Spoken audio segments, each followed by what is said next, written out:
right, welcome friends on Sunday edition of This is Exclusive, where we are going to continue to focus on the biggest story of the last fortnight, which is the Israel-Hamas war, and Israel is going all out in its fight against terror. In the latest that we are getting in, IDF fighter jets have killed Mohammad Katmash, the deputy head of Hamas artillery unit in the Gaza Strip. He was in fact responsible for many of the artillery operations in Hamas's central brigade in Hamas-controlled territory. He played a significant role in planning and execution of fire directed at Israel from the territory in their control.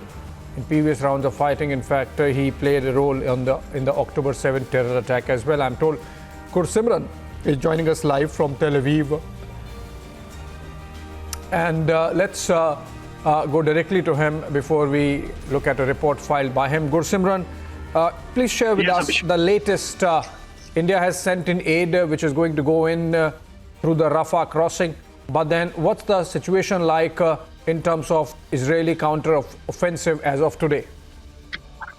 See, Abhishek, right now we are traveling in the Zakini area, which remains to be one of the operational base. And in a minute's time, I'll be switching the visuals to the operational base of the Israel Defense Forces. So these are the visuals that we are passing by from one of the key operational bases of the Israel Defense Forces. These are continuously targeting the places on the Gaza side. As we continue to move from this very place, you will find a huge deployment of the soldiers, especially the artillery that has been deployed here on the ground zero. Important to mention that earlier in the day, the deputy chief of the wing that is instrumental, that was instrumental in carrying out the attack on the 7th of October, in which more than 1,300 Israeli citizens were killed, and also some of the foreign nationals, the number of pages, 244 foreign nationals were killed. So these are the operational base, which is the visuals we are showing.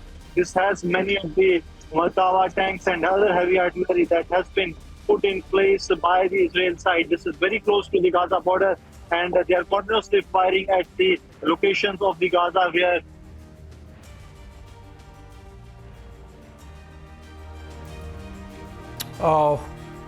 I think there's some connectivity issue. We lost Gursimran there. He's on the move, bringing you those fantastic reports over the last fortnight, viewers, from the war zone, and suggesting that Israel ground offensive is ready and could be launched anytime once the political decision is taken to that effect. In the pictures, you continue to see the kind of precision targeting of Hamas infrastructure that's been carried out by Israel over the last few days. Gursimran, I'm told, is back with us. Gursimran, continue from where you left. Also tell us how far are we really from the ground defensive, because every day we keep hearing that the forces are ready, the IDF are ready, just that they're waiting for a political nod.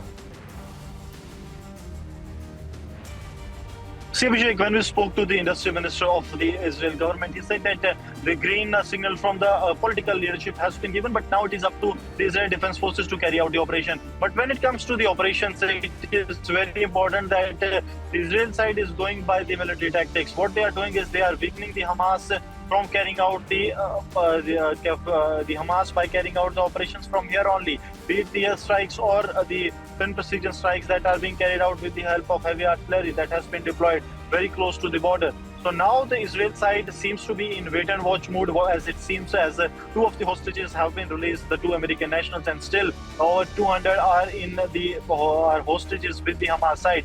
So possibly some negotiations, what it seems, because there is a series of meetings that are going on, be it with the direct involvement of the Israel side or not. Because today we have also seen that the coordinator for the hostages has also met the International Red Cross Society and Gaza, but regular access to Gaza. Yes, Abhishek. Right, that's a good perspective, Gursimran. In fact, reporting from the Zikim border near Gaza, and earlier Gursimran also filed a report from the Rafah crossing, from where the humanitarian aid has started going in the Gaza Strip for the affected Palestinians. So let's look at that report.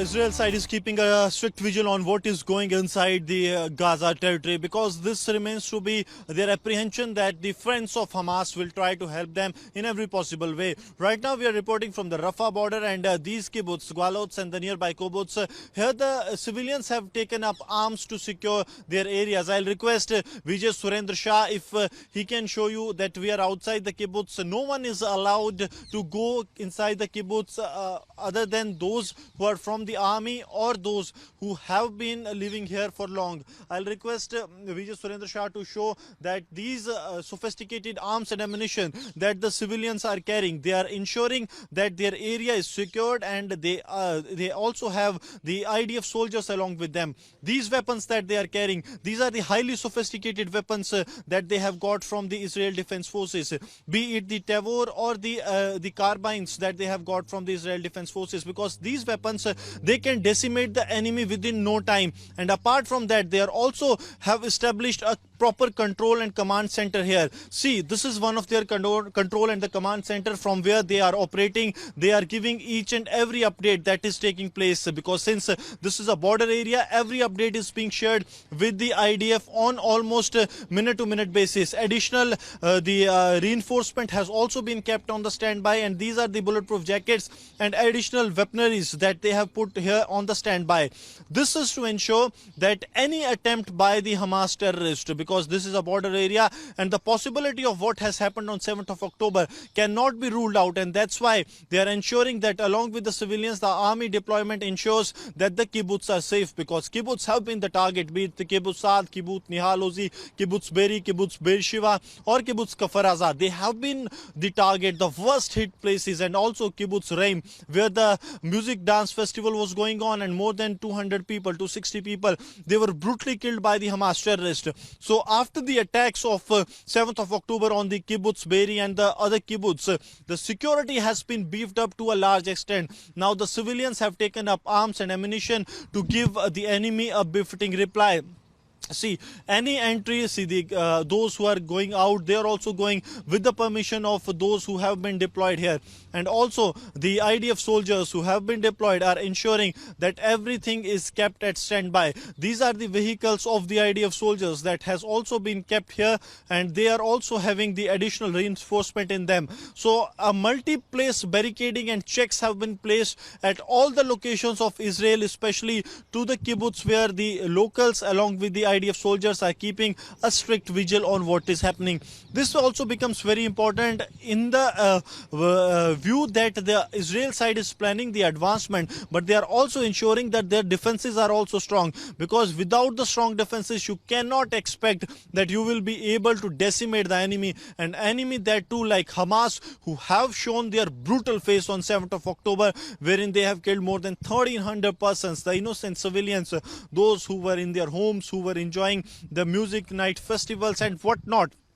But now what it seems that the strengthening of the hinterland security grid has been taken really very seriously by the security agencies, and that's why here on the ground zero, you will find that the troops of the Israel Defense Forces as well as the civilians, they are ensuring that every moment is captured. Even the cameras have been placed.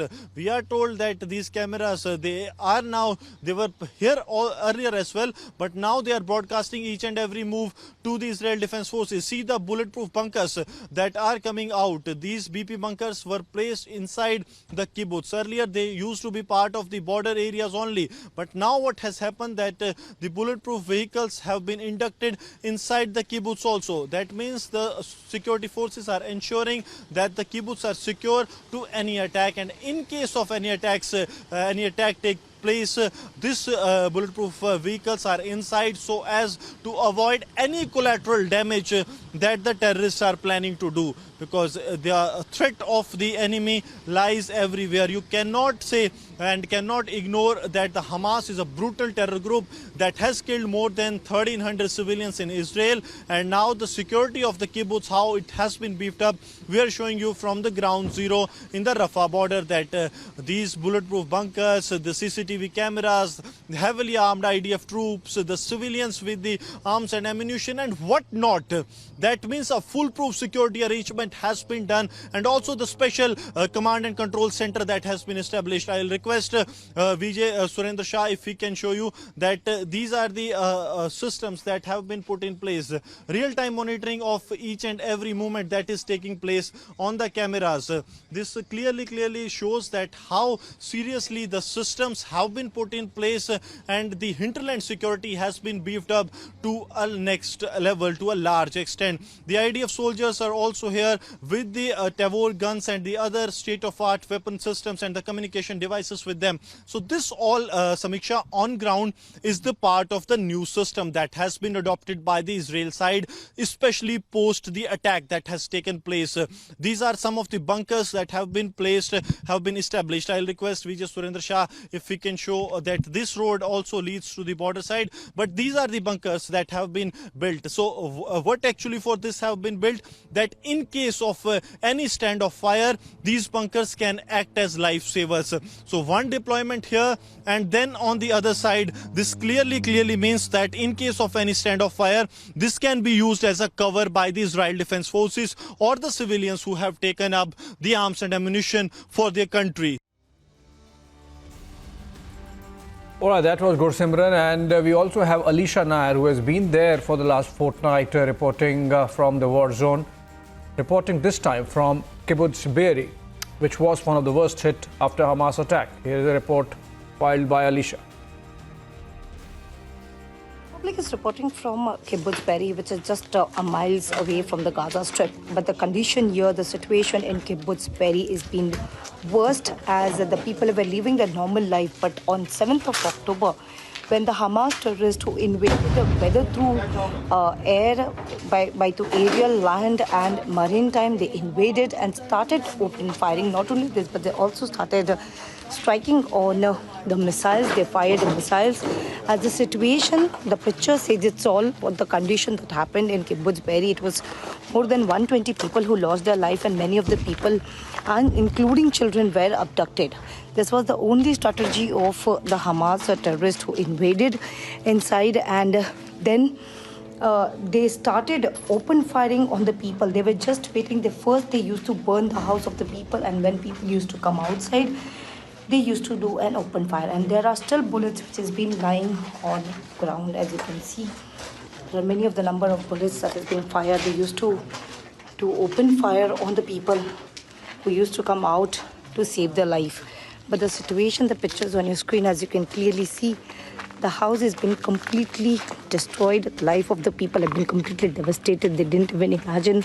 This is right after a surprise attack that happened from the Gaza Strip, where the Hamas terrorists who entered to Kibbutz Be'eri. It was around early morning at 6:30 when they entered to Kibbutz Be'eri, and they started open firing. They started with the rocket missiles that was fired. Houses were burned. There were also a playground, which is now has been destroyed completely. As I mentioned, there are more than 120 people who lost their life, and many of the people have been abducted. I'm joined with the Israeli Defense Force spokesperson, Major Doron. Sir, if you can talk about, as we have been reporting from Kibbutz Be'eri, which is the hardest hit area, is the community that has been completely, their life has been completely devastated.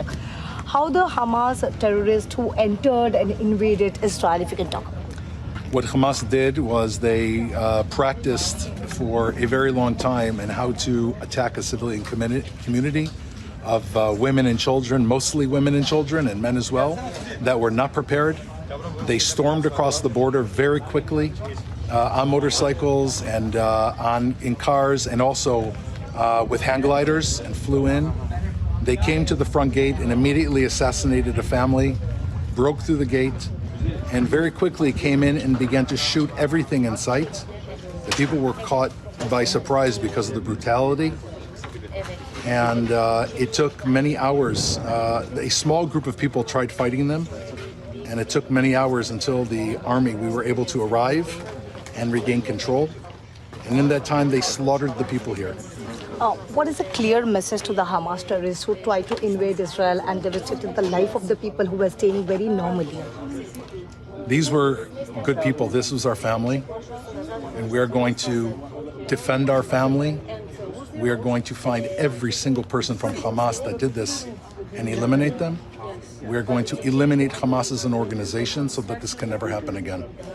There is also a thing of a ground invasion that is going to be started very soon. It's just about the civilian who's still been stuck where the Hamas terrorists is taking a human shield. So when the ground invasion is going to start, ground offensive is going to start. Israel is ready for a ground invasion. If we are given the order, we will carry this out. It will be a great challenge because Hamas is hiding behind innocent people. Israel's trying to move the innocent people out of the way, but it's very difficult because Hamas is breaking international law by holding them there. And that is our challenge, but defeating Hamas is the biggest priority.